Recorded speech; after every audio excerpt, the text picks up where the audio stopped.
Golden Retriever has the reputation of the perfect dog. Family-oriented, gentle, beautiful, patient. And precisely because of this sugary image, many people get one completely incompatible with their lifestyle. This dog can be fantastic, but it can also surprise you with its energy levels for everywhere and how much it needs human company. If you think to yourself, I want the perfect family dog, stop for a moment. In a moment, I'll tell you plainly who the Golden Retriever will be a great choice for, and for whom it may simply be a mistake. I'll be specific, but of course without demonizing this breed. Is a Golden Retriever a dog for the family? Yes, but only if you want a truly family dog, sociable and eager to cooperate, not a low-maintenance dog that will raise itself and tire itself out. The Golden Retriever has very good family potential, is usually friendly, intelligent, and easy to handle in good hands, but at the same time, it is still an active, emotional dog that requires daily work. If you are present, enjoy walks, enjoy training, and are not put off by regular grooming, it can be a great choice. However, if you are looking for a low-maintenance dog, one that tolerates long periods of solitude well and sheds very little, the main problems are still ahead of you, and we will get to them in a moment. For whom is this breed a good choice? Golden Retriever fits well with people and families who like to live actively with a dog, but not extremely. If you are the type of person who enjoys daily walks, willingly trains with the dog, values contact and wants a dog that truly likes to cooperate with humans, the Golden very often fits naturally here. It is also a good choice for families with children, but those who understand that even the most family-oriented dog needs rules, supervision, and wise handling. This is also a breed for people who want a dog, close to them, not a loner, but a companion who really enjoys being part of everyday life. It will do well with people who have time not only for exercise but also for teaching rest, calm greetings, and independence. So you don't need to be a professional trainer, but you need to be an informed owner. How the analyses from this section affected the ratings. Patience with children 5 out of 5. Dog Diplomat 4 out of 5. Turbo Energy Scale 3 out of 5. For whom would this breed not be a good choice? A Golden Retriever will not be a good choice for someone who wants a dog that's easy by default. This is one of the biggest traps with this breed.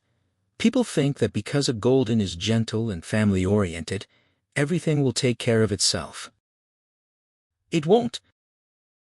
If someone wants a dog that will grow up by itself around children, teach itself calmness, and manage being left at home on its own, they can very quickly end up with jumping, pulling on the leash, overexcitement and frustration. It's also not a good choice for someone who works 9 to 10 hours every day and has no plan for supporting the dog during solitude. No, for a couch potato. No, for someone who can't stand shedding. And not for a household where everyone has different rules. Today, jumping is allowed. Tomorrow, it isn't. With a Golden, such chaotic handling quickly shows up in behavior, because it's a very social, sensitive dog that's easy to get worked up. How the analyses from this section affected the ratings.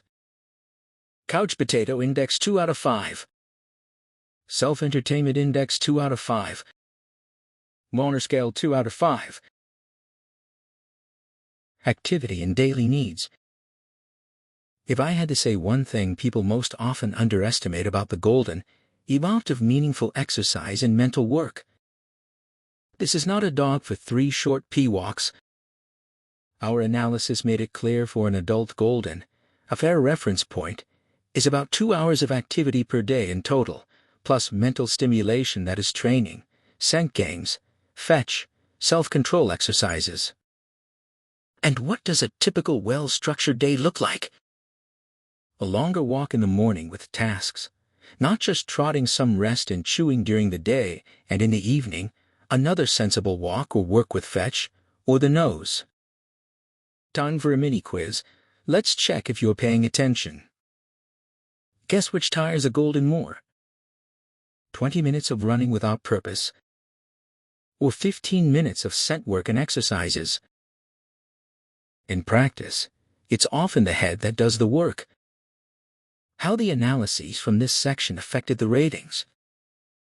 Couch Potato Index 2 out of 5. Turbo Energy Scale 3 out of 5. Apartment, house in solitude. A Golden Retriever can live in an apartment, but only on the condition that the owner truly delivers the dog's daily needs.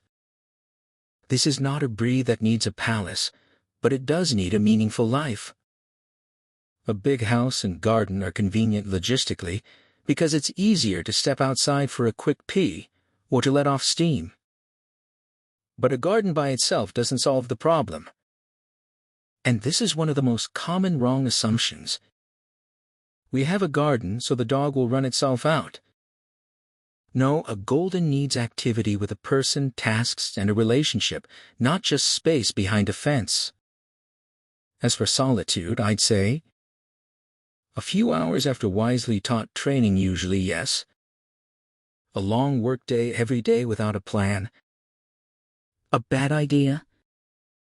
This is a relational and emotionally quite clingy breed, so leaving it to its own devices must be built consciously, not left to, it'll work out somehow. How the analyses from this section affected the ratings. Apartment Dweller Scale 3 out of 5. Garden Myth Scale 4 out of 5. Lawner Scale 2 out of 5.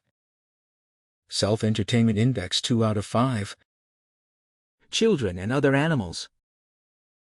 This is one of those breeds that really has a very strong family potential. A Golden Retriever usually does well with children, is friendly, pleasant in contact, and people-oriented. But an important warning here. Family-oriented does not mean self-raising, nor that it is a nanny for children.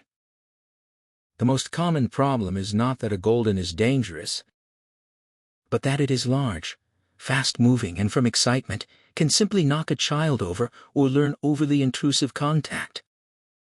Therefore, the rules apply to everyone. The dog does not jump on children. Children do not wind the dog up like a battery-operated plush toy. With other dogs, a Golden most often gets along well, especially with sensible socialization. With cats, you can often arrange a peaceful life too, but here, introduction, arousal control, and teaching self-control are hugely important, especially in a young dog. A myth worth diffusing here is a Golden will automatically tolerate everything. No, it has good potential, but still needs a wise home. How the analyses from this section affected the ratings. Patience with children 5 out of 5. Dog Diplomat 4 out of 5. Cat Tolerant 3 out of 5. Grooming, health, and costs. You know, the bowl does not fill itself. If you enjoy our movies, please donate. You will find the donation link in the description and the pinned comment. A Golden has a dense double coat with an undercoat, so if you don't like fur in the house, it's worth being honest about it now. This breed sheds regularly, and in season can really cover the apartment. In practice, a sensible minimum is brushing 1 to 2 times a week, and during heavier shedding even more often. The most typical tools are a slicker or pin brush, a metal comb, an undercoat rake, plus regular checks of nails and ears. All our recommendations for the basic Golden kit can be found in the video description and the pinned comment under the video. Remember that when you buy from the stores we recommend, you pay the same but support our channel. Health-wise, it's worth speaking honestly about well-documented issues. That is hips, elbows, eyes, heart, and also that the breed can have cancer, skin problems, or thyroid-related issues. As for costs, realistically, we're talking about around $110 to $290, depending of course on food, preventive care, grooming, and a vet emergency fund.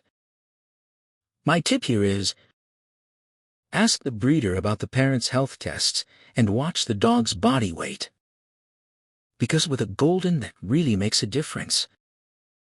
In a moment we'll close this with one simple question. Is this breed really for you, or just a breed you like? How the analyses from this section affected the ratings. For in the home 2 out of 5. Grooming salon 3 out of 5.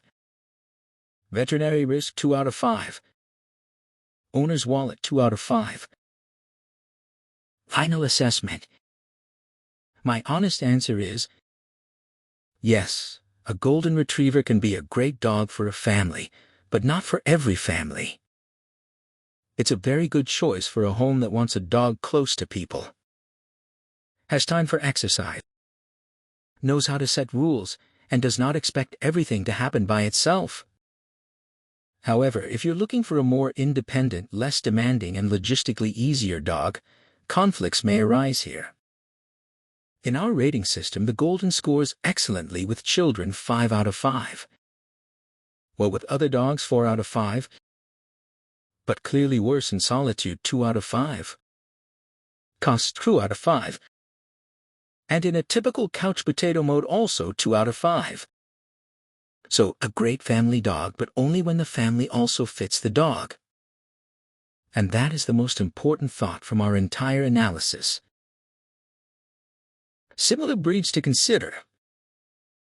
If you like the Golden's vibe but want a dog a bit simpler in daily coat care, the first breed to consider is the Labrador Retriever. Still family-oriented, still people-friendly and active, but for many people a bit easier logistically in terms of grooming. If you love retrievers but want a more sporty dog, more full-on smile, and don't mind that it matures more slowly, look at the flat-coated Retriever. It's an option for people who like lots of energy and a dog attitude of, I'm ready for anything. And if you want a slightly smaller Retriever but more springy and intense, then check the Nova Scotia Duck-Tolling Retriever. Just a warning, smaller does not mean easier. If a Golden Retriever is a bit too much for you, or not quite the direction you want, be sure to also watch our video about the Labrador Retriever by clicking the appropriate link. Don't forget, click subscribe and like before YouTube decides you don't like cool stuff. Subscribe so you don't miss new episodes.